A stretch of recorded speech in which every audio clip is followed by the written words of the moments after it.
পূজনীয় মহারাজকে প্রণাম জানিয়ে আজকের স্বাধ্যায় আরম্ভ করছি।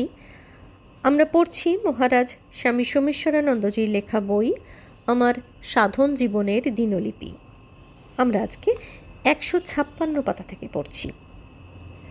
15/1/1980 কলকাতা। কয়েক মাস ধরে কতগুলো আশ্চর্যজনক ব্যাপার লক্ষ্য করছি। আমার মনে যে ইচ্ছাগুলি উঠছে বা ভগবানকে প্রার্থনা করে যা বলছি সব সফল হচ্ছে। এমনকি ছোটোখাটো ব্যাপারেও এটা হচ্ছে দেখতে পাচ্ছি।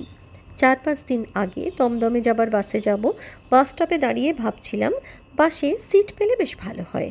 দমদম অনেকটা পথ। বাস এলো, ভিড়, কোনো রকমে উঠে একটু এগিয়ে গেলাম। বসার সিট পাওয়া তো দূরের কথা, ভালো করে দাঁড়ানোও মুশকিল।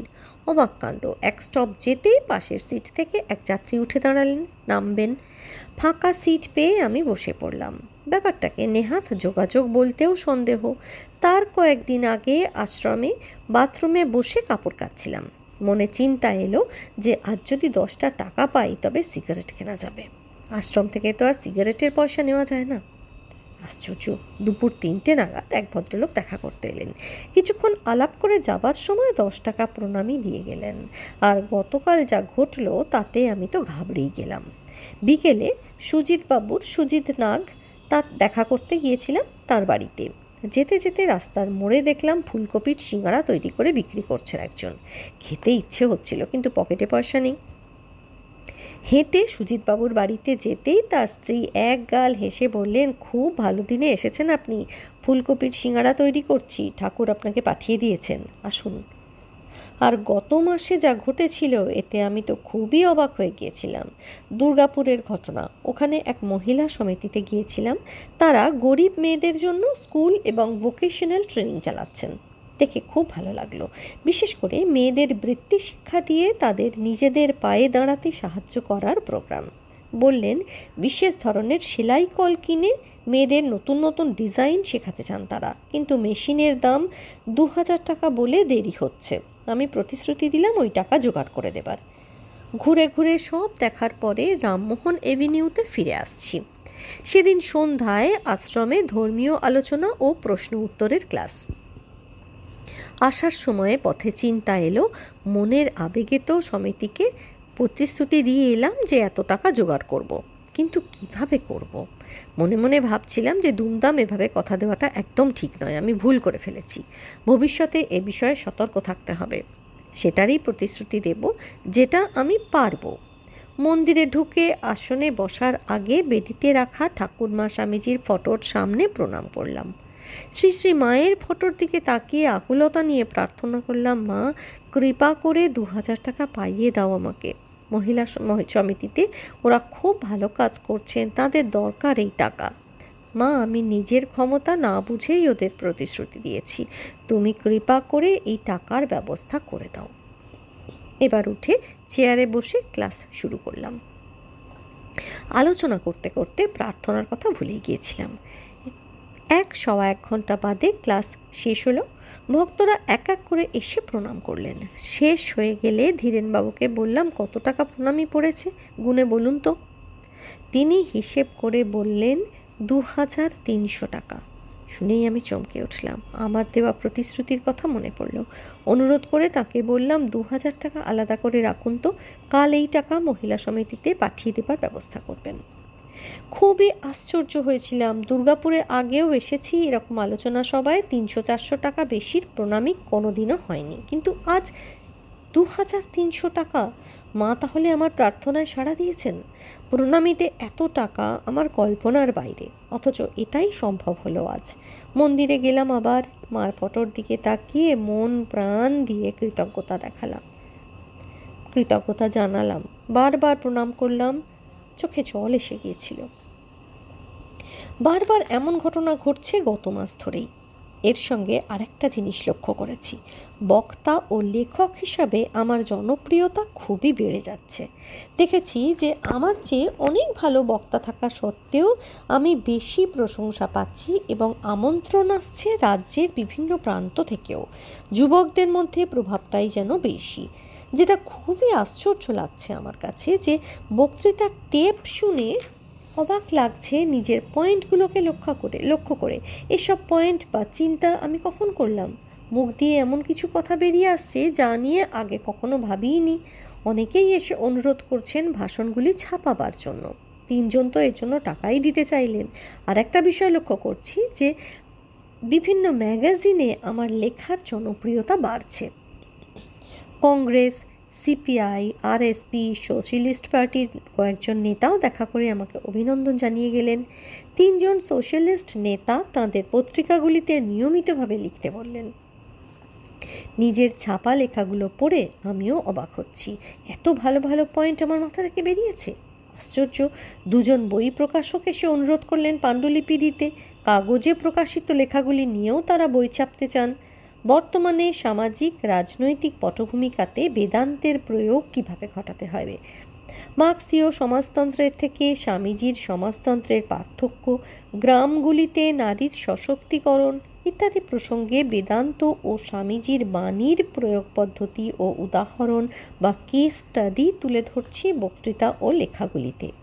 বারবার বলছি, অর্জুনের মতন আপনারাও যদি গান্ডীব ছেড়ে দিয়ে বসে থাকেন তবে দুর্যোধন দুঃশাসনেরা সমাজে দাপাদাপি করে বেড়াবে।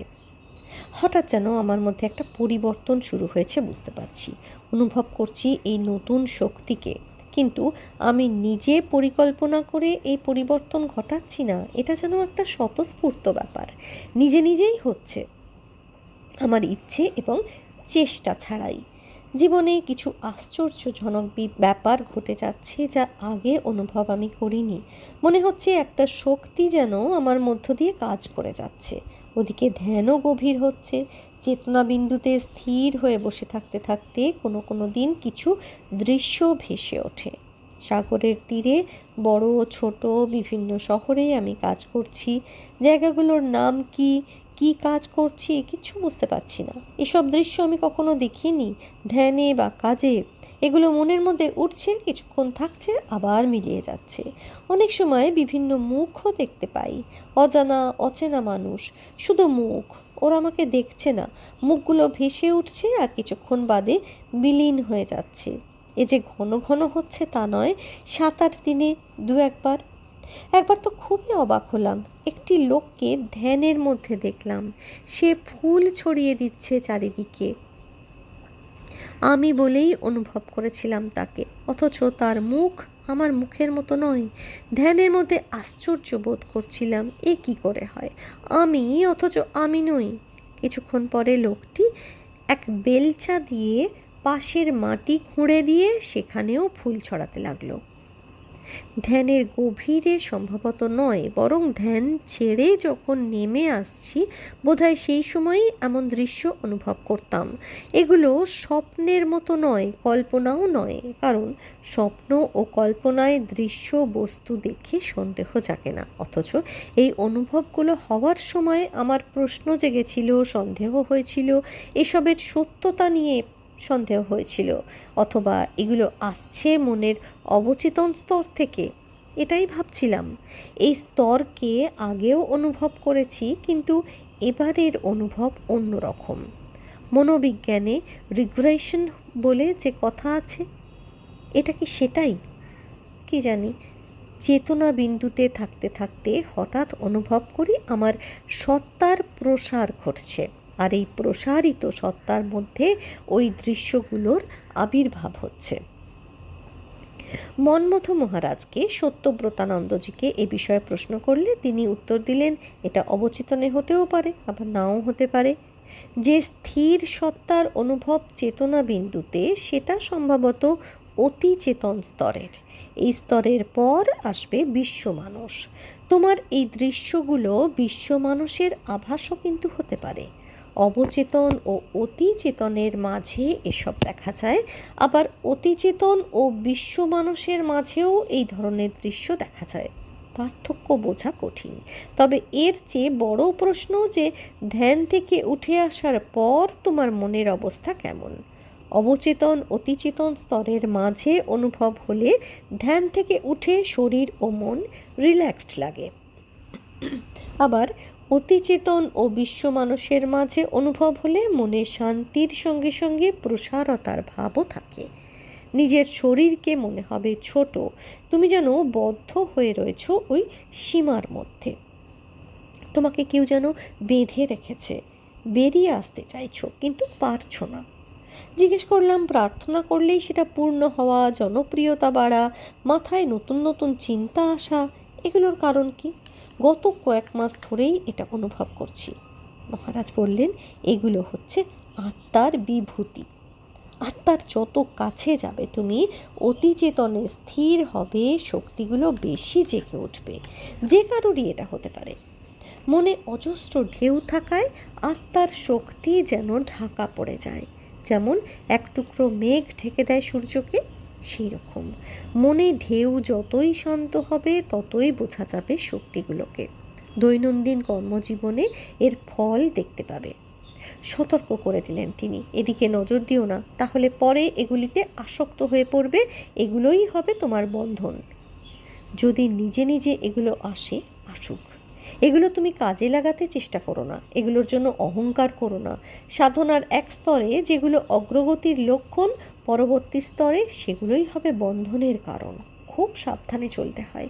এজন্যই উপনিষদে বলা হয়েছে, ধারালো তরবারির মতো পথ হলো সাধনা, একটু এদিক ওদিক হলেই পা কেটে যাবে। যতই এগোবে সাধনা ততই কঠিন মনে হবে। ছোট বড় অসংখ্য শক্তির প্রলোভন, পুরুষকারই তোমাকে এগিয়ে দেবে, কিন্তু ঈশ্বরকে দৃঢ়ভাবে ধরে রাখতে হবে। ঠাকুরের গুরু তোতাপুরী বলেছিলেন, ঘটি রোজ মাজতে হয়, না হলে ময়লা হয়ে যাবে। মহানন্দ মহারাজ বলেছিলেন, সাধন জীবনে তার মধ্যে নানান শক্তির অনুভব করেছিলেন তিনি। কারণ মুখের দিকে তাকালে তার চরিত্র বুঝতে পারতেন, তার মনে কি চিন্তা চলছে জানতে পারতেন। তিনিও জনপ্রিয় বক্তা ছিলেন, সুন্দর লিখতেন, পাণ্ডিত্য ছিল সাগরের মতো। মহারাজ বলেছিলেন, এই শক্তিগুলি তার মধ্যে জেগে উঠেছিল সাধনার সময়। তিনি জোর দিতেন মন্ত্র জপের ওপর। আমায় বলেছিলেন কয়েকটা বিশেষ মন্ত্রের কথা। তন্ত্রের সাহায্যে মন্ত্র চৈতন্য করলে মন্ত্র প্রয়োগের ফল পাওয়া যায়। ব্যাখ্যা করে বলেছিলেন যে কোনো মন্ত্রের অর্থ বা মিনিং জেনে সেই অর্থের ভাব বা ফিলিং ওঠাতে হয় মনে। এবারে এই ভাবটা অনুভব করতে করতে মন্ত্রের জপ করলে মন্ত্র চৈতন্যময় হয়ে ওঠে। আর একটা পদ্ধতিও শিখিয়েছিলেন মহারাজ, যে বুকে অর্থাৎ হৃদয়ে হাত রেখে ওই জায়গায় মন নিয়ে যেতে হয় প্রথমে, অর্থাৎ ওই জায়গায় মন স্থির করতে হয় প্রথমে। কিছুক্ষণ পরে বুকে একরকম অনুভূতি হতে থাকে। মন্ত্রের অর্থের যে ভাব, সেই ভাবকে ওই দেবতা শিব বা ভগবানের শিব রূপ। শিবের অর্থ কল্যাণকারী। বুকের অনুভূতিকে কল্পনা করতে হবে বিশ্ব ব্রহ্মাণ্ডব্যাপী কল্যাণকারী শক্তি হিসাবে, এবং এই সঙ্গে মন্ত্রকে জপ করে যেতে থাকবে। এটা করতে করতে অনাহত চক্রে ওই শক্তি জাগ্রত হতে থাকবে। তখন আর জপের চেষ্টা করতে হবে না, জপ নিজে নিজেই হয়ে যাবে। এভাবেও মন্ত্রকে কাজে লাগানো যায়। সব মন্ত্রই যে অনাহত চক্রে জাগবে বা বুকে হাত রেখে করতে হবে তা নয়। প্রতি মন্ত্রের নিজস্ব জায়গা রয়েছে এবং আলাদা অর্থ ও ভাব আছে। এজন্যই উপযুক্ত সাধকের কাছে শিখতে হয় বিভিন্ন মন্ত্রের প্রয়োগ পদ্ধতি। আমি প্রশ্ন করেছিলাম যে দীক্ষার সময়ে গুরুদেব মন্ত্র শুনিয়ে বলেছিলেন হৃদয়ে ধ্যান করার অর্থ। তিনি তো এমন মন্ত্র চৈতন্য বা মন্ত্র জাগানোর কথা বলেননি। আমি তাহলে কি করব? মহারাজ উত্তর দিয়েছিলেন, গুরুদেব দীক্ষা দিয়েছিলেন যাতে তুমি মুক্তির পথে এগিয়ে যেতে পারো। মন্ত্র জাগরণ করে বিশেষ বিশেষ শক্তি লাভের জন্য তিনি দীক্ষা দেননি। তিনি জানতেন যে প্রাথমিক সাধককে এমন শক্তি অর্জনের পথ দেখালে শিষ্য এই শক্তিকে সঠিক প্রয়োগ নাও করতে পারে, তাই তিনি এমন রিস্ক নিতে চাননি। তন্ত্র সাধনায় মন্ত্র জাগরণ করে শক্তি লাভ সহজেই করা যায়, তবে মন শুদ্ধ না থাকলে সাধক সেই শক্তির অপপ্রয়োগ করতে পারে। আমার জিজ্ঞাস্য, অনেক সাধক এত সব না জেনে মন্ত্র জপ করেন। মন্ত্র চৈতন্য বা মন্ত্র জাগরণের পদ্ধতি তারা জানেন না, তারা তাহলে কি করবেন?